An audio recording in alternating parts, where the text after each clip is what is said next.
Stacy. We are at the Muscle Conversation State Science Fair, and I want to tell you a little bit about what it's like, so I'm going to show you around.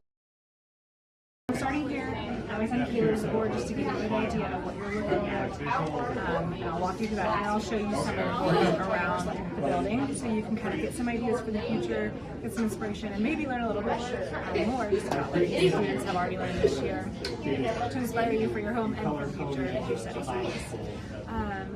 Just to give you an idea of where we start, the purpose is to help you guys learn the scientific method. So we're going to start with a wonder question. Like when you're just looking around, you might wonder why things aren't the way they are. So here's that wonder question, and it's going to turn into your research problem. So you'll start with a research problem that's kind of like what you were wondering, and then you'll cut to your research question. That's going to lead you to your question that you're going to try to answer through your science project. You're going to create a hypothesis. What I love about the science fair and the scientific process is a lot of times you might think you know why your parents don't want you to wear glass bottles, or why they want you to listen to classical music, or why they want you to do the things they do, or why the world is the way it is. And then that's your hypothesis. You think you know the answer already, but sometimes you test it and it doesn't come out like you think. And so a lot of these students have tested their hypothesis and maybe found out that things are a little different. That teaches us that our thoughts, our ideas aren't always the way we think they are. The world doesn't always work the way it does. And this process helps us learn how we can test our ideas ourselves. So we pick our hypothesis, and then we start doing some research. We're going to read other things that other people have studied about the topic. For example, in Caleb's the effects of music on plant growth. He did some research on how plants affect humans, and that helped him see that music, or how music does affect us. And then he wondered, does music also help plants? He did a little research. He did read about some other people doing some tests on plants. And then that led him to create his own test. So he gathered his materials, and then he created a procedure, and that's the step-by-step process that he would do to test his experiment. As he tested his experiment, then he would take notes, and those were his analysis of what was happening. And then he collected his data through his notes, and then he collected it on a chart, and then turned it into a line graph. Other students have bar graphs or pie graphs, and different ways of demonstrating the analysis that they have observed through their procedure. And lastly, he's created a conclusion to outline what he has learned and what his data has shown him, and also to kind of outline, oh, actually, if I could go back, what things he would change. If I could go back, I might do some things differently. If I do this again in the future, I might change this. Or now that I've learned this, I actually want to research this topic a little bit more to understand a little bit more deeply. So that's all incorporated into his conclusion, and that's what you're going to see on every student's board, pieces like that. So now I'm going to pause, and I'm going to stop in front of multiple boards, and if you just want to, if you're interested in what that student has studied, you can just pause the video to read through their board, and then you'll probably see about 20 of them, and then at the end I'll talk to you just a little bit more. I sit with the tree. Okay.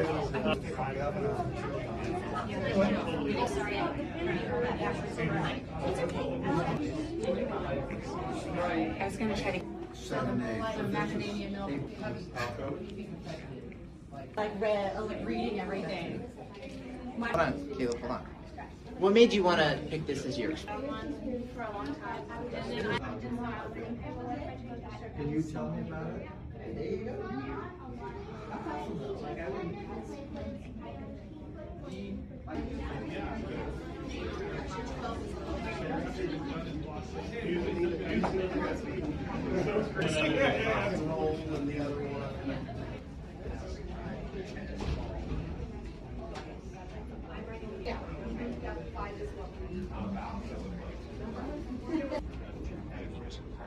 Floating train.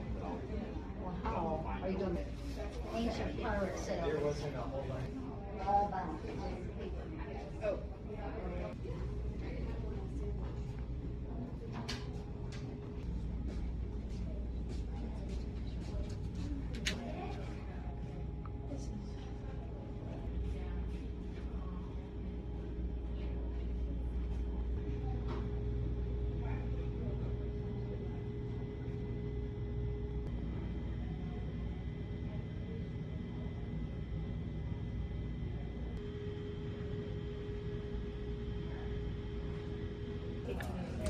hopefully that was helpful, guys.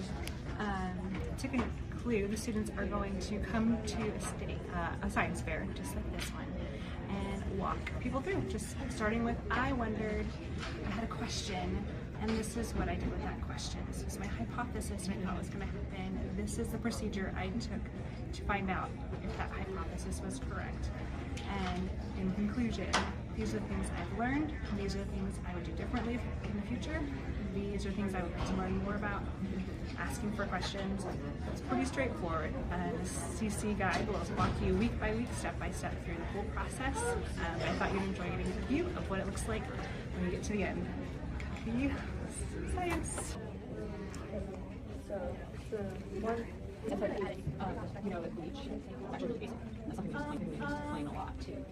So sometimes it's not the acidity. So the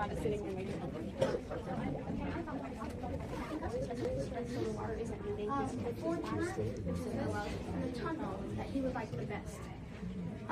Let's just say my hypothesis was why not. Time is now 10:40. Judges, it may be time to move on to your next presentation. We determined that the vessel lost the least amount of weight at 1.1%. So if you stir it faster, then it'll probably be even taller. Right. But if you mix it, evidence that they build up in and around the body.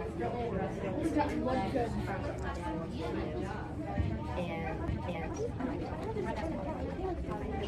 Okay. like they were supposed to kind of do the morning. Yeah. And guys are gonna learn. and I cook garage or in the house. The vector fits the trajectory. What software were you using for that? So I was just using the Two timers. My research question was, what does a wind turbine generate most voltage at the sound? Did you look at the results, just like a good scientist would, and you saw maybe something? So I would think if you wanted to